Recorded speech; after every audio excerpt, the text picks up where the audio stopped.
Dut, dut. Sampai kontol lagi kontol sampai kontol sampai kontol lagi sampai kontol. Iwa apa dut? Iwa apa? Iwa apa wi? Wes tendang ayo, sikap. Iwa apa kuwi? Hari ini kita semakin sering menjumpai anak-anak yang masih sangat muda, masih sangat belia, namun sudah terbiasa melontarkan kata-kata umpatan. Kalimat yang seharusnya tidak pantas keluar dari lisan mereka, kini terdengar begitu mudah dan tanpa rasa bersalah. Fenomena ini bukan sekedar persoalan bahasa anak-anak, melainkan tanda bahwa ada nilai adab yang perlahan memudar di sekitar kita.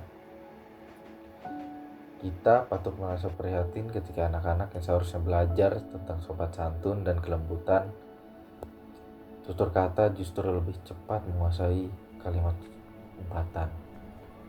Fenomena ini menjadi cermin bahwa ruang digital dan lingkungan sosial belum sepenuhnya ramah bagi tumbuh kembang adab generasi penerus bangsa. Sebagai generasi bangsa yang hidup di era digital, kita sedang berada di tengah perubahan besar dalam cara manusia berkomunikasi. Media sosial telah menjadi ruang utama untuk mengekspresikan pendapat, menyampaikan kritik, berbagi informasi, hingga membangun identitas diri. Namun, di balik kemudahan dan kebebasan tersebut, muncul satu fenomena yang semakin mengkhawatirkan, yaitu maraknya penggunaan kata-kata kasar, ujaran kebencian, dan bahasa yang tidak beradab di ruang publik digital. Fenomena ini bukan lagi hal yang asing. Kita dapat dengan mudah menemukan di kolom komentar, unggahan media sosial, bahkan dalam diskusi yang seharusnya bersifat intelektual, kata-kata yang merendahkan, bahkan menghina, hingga memaki, dan juga menghakimi seringkali digunakan tanpa rasa bersalah. Seolah-olah ketika berada di balik layar, nilai kesantunan dan etika tidak lagi memiliki makna.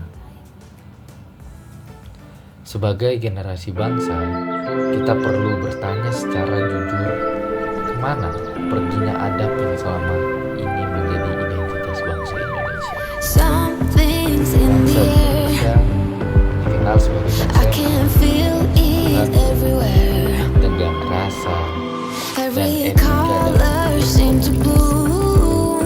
nilai-nilai budaya, agama, dan tradisi.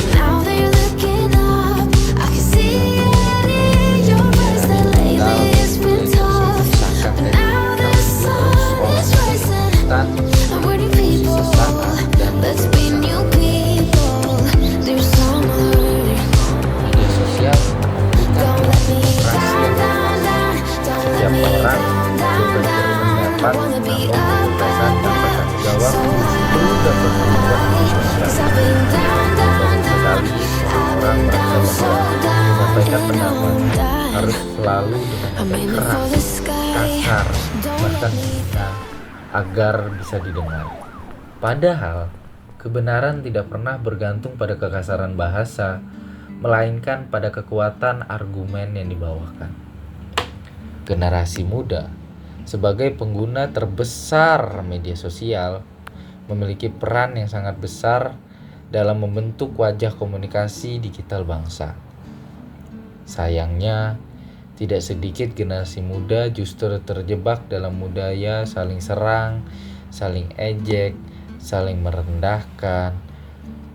Bahasa kasar sering sekali dianggap wajar, bahkan dianggap sebagai bentuk keberanian atau kejujuran dalam berekspresi. Bahkan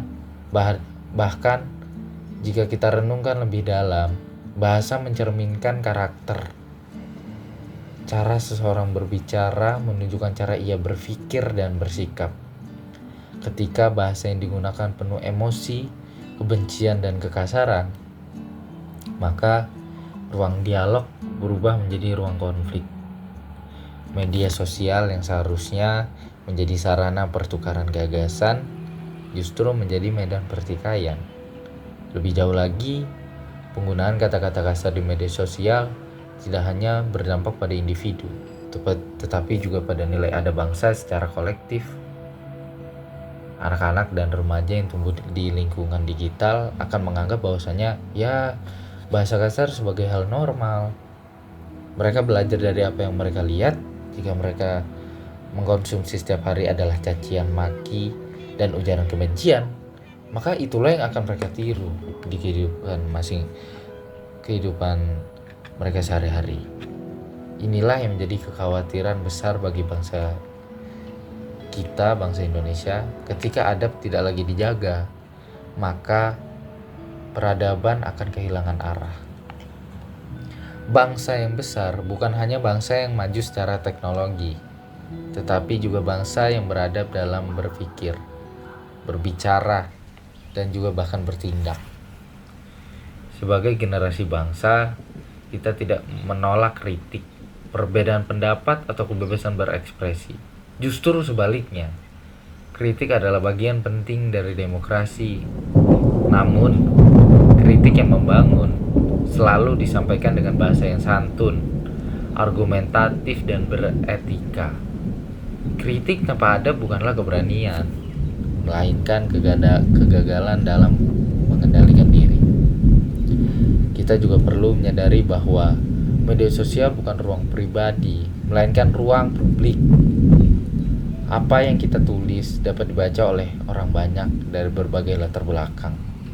Kata-kata yang kita anggap biasa saja, yang mungkin bisa melukai orang lain, memicu konflik, bahkan merusak persatuan.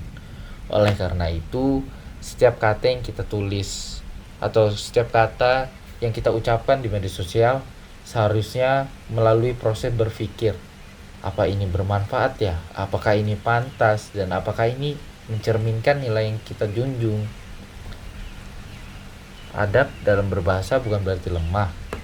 Justru orang yang mampu menjaga tutur kata di tengah perbedaan adalah orang yang kuat secara mental dan intelektual. Ia tidak mudah terpancing emosi, tidak perlu merendahkan orang lain untuk meninggikan dirinya sendiri, dan tidak kehilangan akal sehat dalam berdiskusi. Generasi bangsa hari ini memegang tanggung jawab besar sebagai penjaga diri, penjaga nilai, dan juga penjaga budaya Indonesia. Di tangan kitalah masa depan budaya komunikasi Indonesia ditentukan. Apakah kita ingin dikenal sebagai generasi yang cerdas namun kasar, atau sebagai generasi yang kritis namun tetap beradab? Sudah saatnya kita melakukan refleksi bersama, menggunakan bahasa yang baik, yang santun di media sosial bukan berarti membatasi kebebasan, melainkan menjaga kualitas ruang publik digital. Media sosial yang sehat adalah media sosial yang memungkinkan perbedaan pendapat tanpa kebencian, diskusi tanpa penghinaan, dan kritik tanpa merendahkan martabat manusia. Perubahan tidak harus dimulai dari hal besar. Ia bisa dimulai dari diri sendiri, dari memilih kata yang lebih tepat, menahan diri untuk tidak ikut menghujat, dan berani mengajak orang lain berdiskusi secara lebih dewasa. Ketika satu orang menjaga adab, ia memberi contoh ketika banyak orang melakukan hal yang sama. Budaya akan terbentuk sebagai penutup. Maraknya penggunaan kata kasar di media sosial adalah cermin dari tantangan besar yang sedang dihadapi bangsa ini. Namun, tantangan itu juga sekaligus menjadi peluang bagi generasi bangsa untuk menunjuk bahwa kemajuan teknologi tidak harus mengorbankan nilai adab. Bahwa di tengah kebebasan berekspresi, kita tetap mampu menjaga etika dan kemanusiaan. Mari kita buktikan bahwa generasi bangsa bukan hanya generasi yang melek digital, tetapi juga generasi yang beradab. Karena pada akhirnya, Bahasa yang kita gunakan hari ini akan menentukan wajah bangsa di masa depan. Sebagaimana pepatah bijak mengatakan, apa yang kita ucapkan hari ini akan menjadi warisan bagi generasi esok. Maka mari kita wariskan bahasa yang mencerminkan kecerdasan, kesantunan, dan kemanusiaan. Sekian, terima kasih.